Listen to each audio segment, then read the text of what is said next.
وياك بسرعه. اذا ماذا بعد الهزيمه ديال فريق الوداد الرياضي امام شبيبه القبائل؟ الهزيمه ليست نهايه العالم الحسناوي، اي في الواقع الهزيمه تقدر توقع، اللي ما بغيناش وهي الطريقه اللي نهزم فريق الوداد الرياضي، مع العلم انه كانت عنده الامكانيات باش ينتصر على هذا الفريق في العقر ديال الدار ديالو. اذا ما بعد الهزيمه حسناوي لك الكلمه.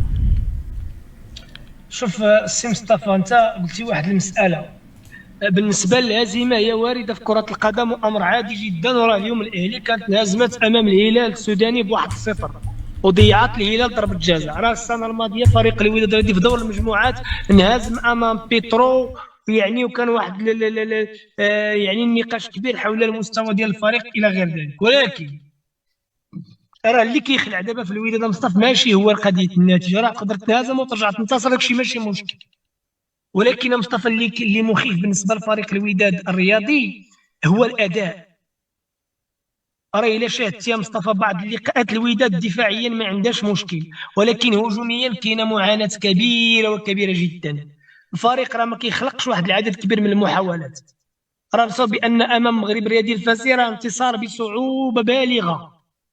راه امام الفتح الرباطي راه الفريق مصطفى راه ما خلقش محاولات. راه امام المغرب تطواني راه تعذبوا كثيرا في كاس العرش. مازال المقابله ديال كاس الانديه امام الهلال اللاعبين الوداد خلقوا محاولات، هذا واقع. بالامس راه اللي جعل مصطفى الجمهور ديال فريق الوداد الرياضي يعني تقلق على النتيجه راه هو المردود الباهت وامام خصمين متواضع جدا. اللي خص يعرفها مصطفى السي المهدي النفطي بانه راه كيدرب الوداد، راه عندك لاعبين يا اخي بمستوى جيد. ترى عندك جوهره ديال اسماعيل المترجي، راه عندك بوهره، حسناوي راه عندك السي محمد بونجم، هازو المترجي غيرجع، الحسوني. واسمح لي هادو راه الدراري مصطفى اللي كيدوروا الكره. راه عندك حيمود لعابه في وسط الميدان، حريفيه، جبران، حيمود، حسوني، باعوش. الدفاع اختار اللي بغيتي، عندك اختيارات.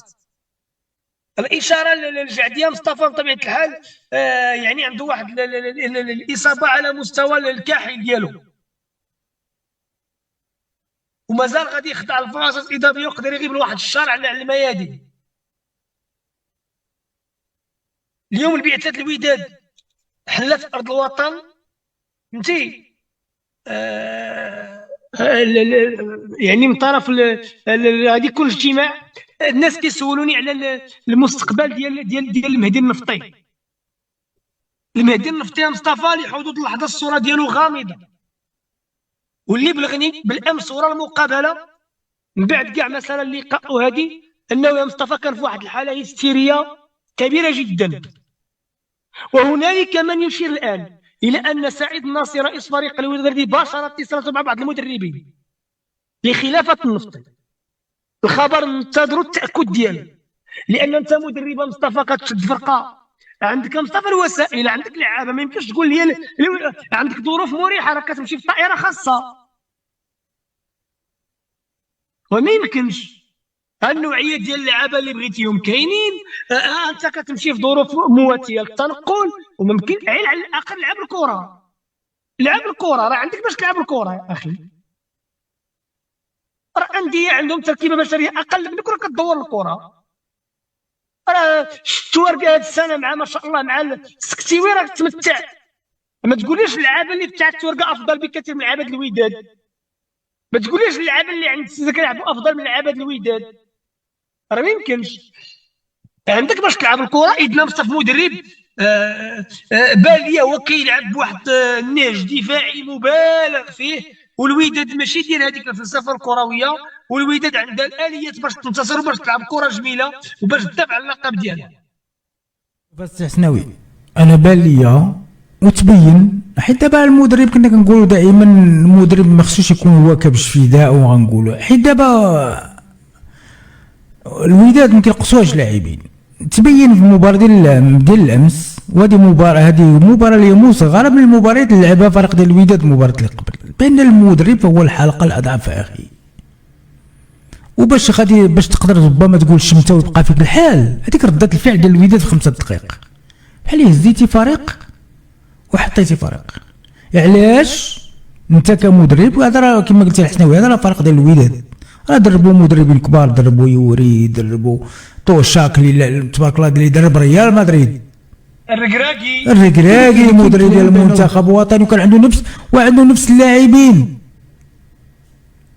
اسمح لي يا اخي، اما باش عنده هيستيريا شغلو هذاك حسناوي هو اللي دار راسو، يا اخي. انا عندي لاعبين، عندي كنحس راسي باني قوي، وعندي لاعبين علاش ما نلعبش وننتصر عليك. ما كنبغيش ندير مقارنه، ما بغيتش نهضر على المباراه ديال اليوم يقول لك شي وحدين يقول لك اجي انت ولكن ما غاديش نهضر عليها ديك حاجه. المباراه ديال هضرنا عليها بوحدها، انا كنعطي غير علاش انت عندك لاعبين ممتازين وحامل ديال اللقب ومشارك في كاس العالم للانديه وفريق اللي هو قوي في افريقيا ومن بين فرق قويه في افريقيا، وجيتي حتى المباراه ديال البارح وخسرتيها عورتيها كما كنقولوا حنا. هذيك راه مباراه تقدر تخلق لك منعطف في هذه المجموعه. وهذه الكره ديال افريقيا ما تعرفها باش عامر، ما كتعرفهاش الكره ديال ما تعرفها باش منفوخه. راه مباراه الكره راه عطيتيها تعطيك، ما بغيتش تعطيها. وانا كنقولها دائما، الفرق اللي كتمشي كتلعب على التعادل راه كتنهزم الحسناوي، راه كتنهزم. اي فريق كيمشي يلعب على التعادل يكون على يقين الساعه كينهزم. والمباراه ديال البارح تبين بان الوداد مشى، المدرب ديالها مشى باش يلعب التعادل. وانا ما كنحملش اللاعبين الحسناوي، وانا من اللاعبين ما نهضر على حتى واحد، حتى على لاعب. انا ما نهضر على حتى لاعب، لان اللاعبين ما لعبوش بالحريه اللي بغاو. كل اللاعبين لعبوا بالحريه اللي بغاو الحسناوي، وجاو محاولات ولعب بهذيك الطريقه وما بغاش تسجل الكره وضربت في العارضه وضربت في الحارس وما بغاش تضرب، ومحاولات هنا ملتيبلي لي فوق. ماشي مشكل، غادي تقول قدر الله ما شاء، ما بغاتش الكره. انا من شفت 5 دقائق الوداد ولا بحال هكا انا تقلقت، ما نكذبش عليك الحسناوي. بقى فيه الحال نقول شوف ضيعنا 80 دقيقه، كنا سالينا معاهم في الشوط الاول ونخليهم يلعبوا هما الكره ونبقاو نلعبوا حنا هاني ونلعبوا غير على لي كونتر اتاك. ولكن للاسف حسناوي، وكنظن هذا الكلام اللي تكلمت عليه انت حسناوي، المهدي النفطي لن يعمر طويلا في الوداد حسناوي، وكاين غضب كبير ديال الجماهير. وكنظن كتعرف السي سعيد الناصري، حسناوي راه كيرضخ بزاف للجماهير. باش نقولها لك هذه ديرها ببالك، راه الجماهير لا غدا قرروا بان هذا المدرب يمشي بحاله غادي يمشي بحاله. هو مصطفى انا عاد بالعكس، هو سعيد هو من الخاصيات ديالو انه ما كيتاثرش بهذاك الضغط الجماهيري. حسناوي راه حسناوي راه كنت تكون رئيس وتشوف هذا الشيء البارح ما عجبكش الحال اصاحبي. بعد مقابله الهلال كانت ضغط كبير جدا باش يقيلوا ما قالوش، وعطاه يعني فرصه اخرى باش يقود الفريق. عموما انا الافضل اللي عندي ان رئيس فريق الوداد الرياضي كيتصل مع بعض المدربين باش يخلفوا يعني المدرب التونسي المهدي النفطي.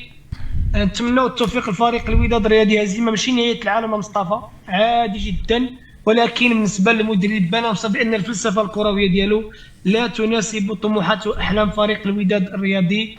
الا عندك شي اضافه اخرى باش وسي حسناوي، على العموم حنا كنقولوا للجماهير الوداديه تساند الفريق، تساند اللاعبين. وكنظن السي حسناوي كما قلت فالمدرب هذا هو الليميت ديالو الحسناوي، هذا هو الحد ديالو. ما يقدرش يعطي الوداد شي حاجه اكثر من الشيء اللي عطاه دابا حسناوي. حيت تبين حتى المقابلات السهله اللي كنلعبوهم كيشوفوا في بطوله ولا شي حاجه، الفرق ديال الوداد كيبان السي حسناوي فريق اللي هو عادي جدا حسناوي، ماشي شي فريق اللي ما يقدرش يعني ما عادي حسناوي بهاد اللاعبين انت وكتبان بهذا المستوى. على العموم حسناوي حنا غادي نبقاو ايجابيين، حنا نتمناو الخير للفريق ديال الوداد، نتمناو المسؤول ديال الوداد ياخذوا الامور اللي هي بجد، لان هذه المنافسه ديال عصبه ابطال افريقيا راه فيها فرق اللي هي قويه، وخص الفريق ديال الوداد يدافع على اللقب ديالو، خصو يعني يدير نتائج ايجابيه. وكما قلت فالوداد عنده تاريخ، السحساوي عنده القاب، وفات عصبه ابطال افريقيا فهو دار عده يعني نصف نهايات، نهايه حاز على اللقب. يجب استثمار هذه النتائج في هذه السنوات الاخيره. حسناوي اخر كلمه اخي، حيت المباراه تنطلق